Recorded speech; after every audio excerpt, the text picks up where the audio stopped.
Sa ibang balita, dapat ang madaliin ang pagsaay sa mga plantang may problema. Yan ang mungkahi ni Senador J.V. Ejercito para raw mapaghandaan ang pagtaas ng demand sa kuryente ngayong tag-init. Narito ang report. Sa pagpasok ng tag-init, posible raw kulangin ang tubig na nagpapatakbo sa mga hydroelectric power plant sa bansa. Kaya ngayon pa lang, naghahanda ng ilang power producer. Ang Mapalad Power Corporation o MPC sa Iligan City, sinuri na ang dami ng tubig na dumadaloy sa Maria Cristina Falls. Posible raw kumonti ang supply ng tubig ngayong Marso dahil sa pagpasok ng tag-init.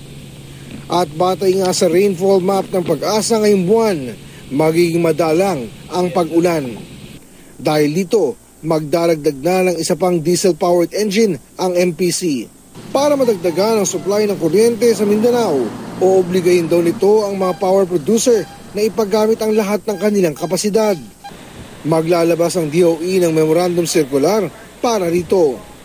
Ayon kay Energy Secretary Carlos Jericho Petilla, sa pamamagitan nito ay madaragdagan ng 100 megawatts ng kuryente ang isla.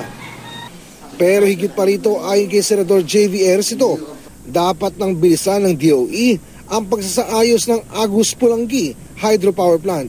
Simula pa lang daw ng Administrasyong Aquino ay may problema na ang naturang planta.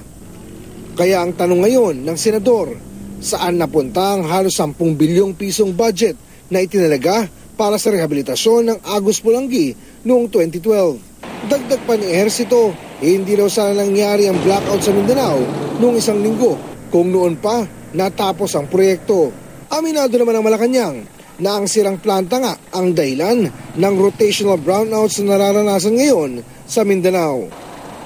Para sa unang balita, Oscar Oida, reporting.